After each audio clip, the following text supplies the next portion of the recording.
to Sanvi PSC Tips. 2021-24 degree പ്രിലിംസിൻ്റെ previous questions ആണ് നമ്മൾ വർക്കൗട്ട് ചെയ്യുന്നത്. ക്വസ്റ്റ്യൻസ്, അതിൻ്റെ റിലേറ്റഡ് ഫാക്ട്സ്, ഫസ്റ്റ് ഒരു മോക്ക് എക്സാം പോലെ ആയിരിക്കും, പിന്നെ അതിൻ്റെ ആൻസേഴ്സ്, പിന്നെ അതിൻ്റെ റിലേറ്റഡ് ഫാക്ട്സ്, അങ്ങനെയാണ് വീഡിയോ അപ്ലോഡ് ചെയ്യുന്നത്. അപ്പം കുറച്ച് ലെങ്തി ആയിരിക്കും, അതുകൊണ്ട് കുറച്ച് പാർട്ടായിട്ടായിരിക്കും അപ്ലോഡ് ചെയ്തത്. താഴെ പറയുന്ന പ്രസ്താവനകളിൽ ഏതൊക്കെയാണ് പോക്സോ കേസുമായി ബന്ധപ്പെട്ടിട്ടുള്ളത്? ലൈംഗിക പീഡന കുറ്റകൃത്യങ്ങളിൽ നിന്ന് കുട്ടികളെ സംരക്ഷിക്കാനുള്ള പ്രത്യേക നിയമം. പോക്സോയ്ക്ക് ലിംഗഭേദമില്ല, നിഷ്പക്ഷമാണ്. കേസുകളുടെ in camera trial. Option A 1, 2 മാത്രം, ഓപ്ഷൻ ബി 1, 3 മാത്രം, ഓപ്ഷൻ സി 2, 3 മാത്രം, ഓപ്ഷൻ ഡി മുകളിൽ പറഞ്ഞവയല്ല. താഴെ തന്നിരിക്കുന്നവയിൽ ഏതൊക്കെ രോഗങ്ങൾക്കെതിരെയാണ് ലൂയി പാസ്റ്റർ വാക്സിൻ കണ്ടെത്തിയത്? Rabies, cholera, anthrax. Option D മുകളിൽ പറഞ്ഞവയല്ല. ഇന്ത്യൻ ഭരണഘടനയുടെ അധികാര സ്രോതസ് ഇന്ത്യൻ ജനങ്ങളാണെന്ന് സൂചിപ്പിക്കുന്ന ആർട്ടിക്കിൾ 1 പരമാധികാരം എന്ന വാക്ക്. ആമുഖം ഭാഗം 3. സോളമൻ്റെ തേനീച്ചകൾ എന്ന ഓർമ്മക്കുറിപ്പുകൾ എഴുതിയത് ആര്? Benyamin, justice KT Thomas, Zacharia, justice Eric Joseph. ഇനി പറയുന്നവയിൽ ഏതാണ് ഇന്ത്യയിലെ ക്ലാസിക്കൽ ഭാഷ അല്ലാത്തത്? ഹിന്ദി, ഒഡിയ, മലയാളം, തമിഴ്.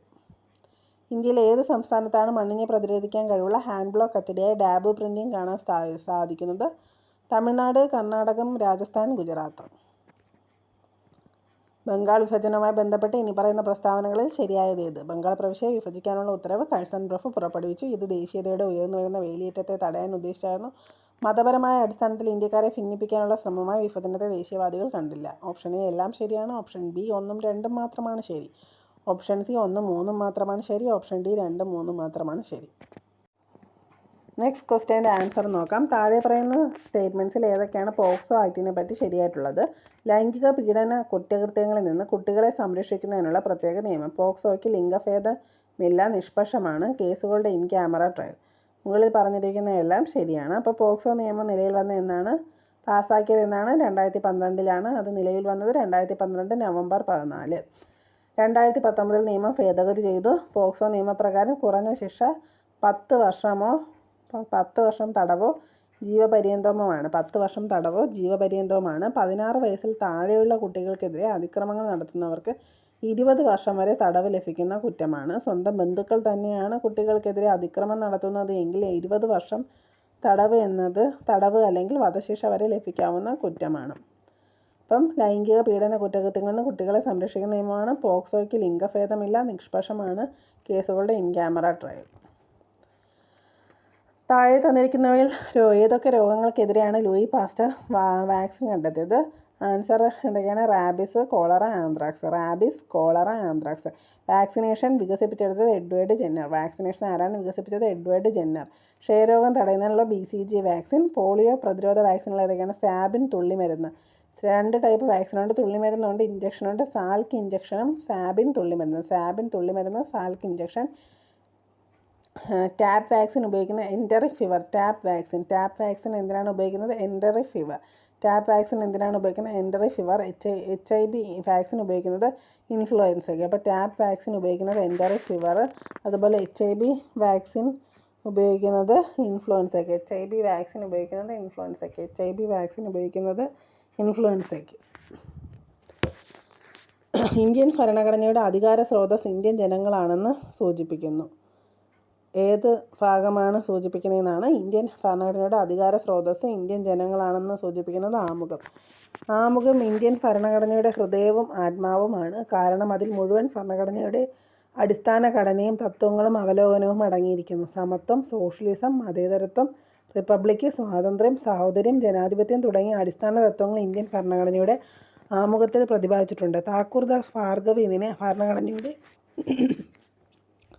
ആത്മാവ് എന്നും വിശേഷിപ്പിച്ചിട്ടുണ്ട്. സോളമൻ്റെ തേനീച്ചകൾ എന്ന ഓർമ്മക്കുറിപ്പുകൾ എഴുതിയത് ആരാണ്? Justice KT Thomas. സോളമൻ്റെ തേനീച്ചകൾ എന്ന ഓർമ്മക്കുറിപ്പ് എഴുതിയത് ജസ്റ്റിസ് KT തോമസ്. കല്ലപുരയ്ക്കൽ തോമസ് സുപ്രീം കോടതിയുടെ മുൻ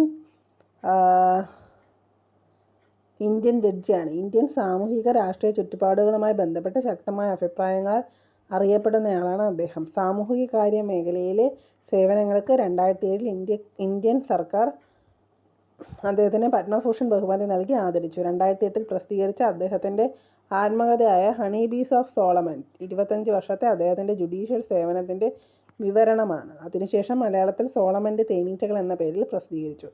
രാജീവ് ഗാന്ധി വധക്കേസിൽ വധശിക്ഷ സ്ഥിരീകരിച്ച സുപ്രീം കോടതി ബെഞ്ചിൽ ജസ്റ്റിസ് തോമസ് അധ്യക്ഷത വഹിച്ചു. ഇനി പറയുന്നവയിൽ ഏതാണ് ഇന്ത്യയിലെ ക്ലാസിക്കൽ ഭാഷ അല്ലാത്തത്? ഹിന്ദി. അപ്പോൾ ഇനി പറയുന്നവയിൽ ഏതാണ് ഇന്ത്യയിലെ ക്ലാസിക്കൽ ഭാഷ അല്ലാത്തത്? ഹിന്ദി. ഒരു സ്വതന്ത്ര സാഹിത്യ പാരമ്പര്യവും വലുതും പുരാതനവുമായ ലിഖിത സാഹിത്യവും ഉള്ള ഒരു ഭാഷയാണ് ക്ലാസിക്കൽ ഭാഷ. ഇതുവരെ 6 ഭാഷകൾക്ക് ക്ലാസിക്കൽ ഭാഷാ പദവി ലഭിച്ചിട്ടുണ്ട്. അവ ഏതൊക്കെയാണ്? തമിഴ്, തെലുങ്ക്, കന്നഡ. തമിഴ്, തെലുങ്ക്, കന്നഡ. സംസ്കൃതം, മലയാളം, ഒഡിയ. തമിഴ്, തെലുങ്ക്, കന്നഡ. സംസ്കൃതം, മലയാളം, ഒഡിയ എന്നിവയാണ്. തമിഴ് 2004 മുതൽ ക്ലാസിക്കൽ പദവി കിട്ടിയത് തമിഴിന്. പിന്നെ സംസ്കൃതത്തിന് 2005, തെലുങ്ക് 2008, കന്നഡ 2008, മലയാളം 2013, ഒഡിയ 2014. തമിഴ് 2004, സംസ്കൃതം 2005, തെലുങ്ക് 2008, മലയാളം 2013, ഒഡിയ 2014. ഈ വർഷങ്ങളൊന്ന് ഓർത്ത് വയ്ക്കുക. എക്സാംസിന് ഒരുപാട് ചോദിക്കുന്നുണ്ട് ഇങ്ങനത്തെ ക്വസ്റ്റ്യൻസ്. 2004 തമിഴ്, 2005 സംസ്കൃതം, 2008 തെലുങ്ക്, 2008 കന്നഡ, 2013 മലയാളം, 2014 മുതലാണ് ഒഡിയ. ഇന്ത്യയിലെ ഏത് സംസ്ഥാനത്താണ് മണ്ണിനെ പ്രതിരോധിക്കാൻ കഴിവുള്ള ഹാൻഡ് ബ്ലോക്ക് അച്ചടിയായ ഡാബു പ്രിൻറ്റിംഗ് കാണാൻ സാധിക്കുന്നത്? രാജസ്ഥാൻ. അപ്പം മണ്ണിനെ പ്രതിരോധിക്കാൻ കഴിവുള്ള ഹാൻഡ് ബ്ലോക്ക് അച്ചടിയായ ഡാബു പെയിൻറ്റിംഗ് ഉള്ളത് എവിടെയാണ്? രാജസ്ഥാനിലാണ്. ഡാബു പ്രിൻറ്റിംഗ് പുരാതനമായ രാജസ്ഥാനി അച്ചടിയാണ്. മണ്ണിനെ പ്രതിരോധിക്കാൻ കഴിവുള്ള ഹാൻഡ് ബ്ലോക്ക് അച്ചടിയാണ് ഡാബു പ്രിൻറ്റിംഗ്. ഡാബു പ്രിൻറ്റിംഗ് ചൈനയിൽ നിന്നാണ് ഉത്ഭവിച്ചതെന്ന് വിശ്വസിക്കപ്പെടുന്നു. ഈ സാങ്കേതികത AD 675 മുതലുള്ളതാണ്. ബംഗാൾ വിഭജനവുമായി ബന്ധപ്പെട്ട് ശരിയായ പ്രസ്താവനകൾ ഏതൊക്കെയാണ്? ബംഗാൾ പ്രവിശ്യ വിഭജിക്കാനുള്ള ഉത്തരവ് കഴ്സൺ പ്രഭു പുറപ്പെടുവിച്ചു. ഇത് ദേശീയതയുടെ ഉയർന്നു വരുന്ന വേലിയേറ്റത്തെ തടയാൻ ഉദ്ദേശിച്ചതായിരുന്നു. ഇത് രണ്ടും ശരിയാണ്. ബംഗാൾ സംസ്ഥാനം വിഭജിക്കാനുള്ള തീരുമാനം 1905 ജൂലൈയിൽ അന്നത്തെ ഇന്ത്യൻ വൈസ്രോയി ആയിരുന്ന കഴ്സൺ പ്രഭു പ്രഖ്യാപിച്ചു. വിഭജനം കൊണ്ടുണ്ടായ വമ്പിച്ച രാഷ്ട്രീയ പ്രത്യാഘാതങ്ങളെ തുടർന്ന് പശ്ചിമപൂർവ്വ ബംഗാളുകൾ വീണ്ടും ഒരുമിപ്പിച്ചത് 1911. ബംഗാൾ വളരെ വലിയ രാഷ്ട്രീയ യൂണിറ്റാണെന്നും ഫലപ്രദമായി ഭരിക്കപ്പെടുന്നതിന് വിഭജനം ആവശ്യമാണെന്നും ബ്രിട്ടീഷ് സർക്കാർ അവകാശപ്പെട്ടെങ്കിലും വിഭജനത്തിൻ്റെ യഥാർത്ഥ കാരണം ബംഗാളിലെ ഹിന്ദുക്കൾക്കും മുസ്ലിങ്ങൾക്കുമിടയിൽ വിള്ളൽ വീഴ്ത്താൻ ബ്രിട്ടീഷ് സർക്കാർ ആഗ്രഹിച്ചതാണ്. വീഡിയോ ഇഷ്ടപ്പെട്ടെങ്കിൽ തീർച്ചയായും ലൈക്ക് ചെയ്യുക. നിങ്ങൾക്ക് ഉപകാരപ്രദമാണെന്ന് തോന്നിയാൽ മറ്റുള്ളവർക്ക് ഷെയർ ചെയ്യുക, സബ്സ്ക്രൈബ് ചെയ്യുക. ഇതിൻ്റെ ബാക്കി ഭാഗം അടുത്ത ക്ലാസ്സിൽ.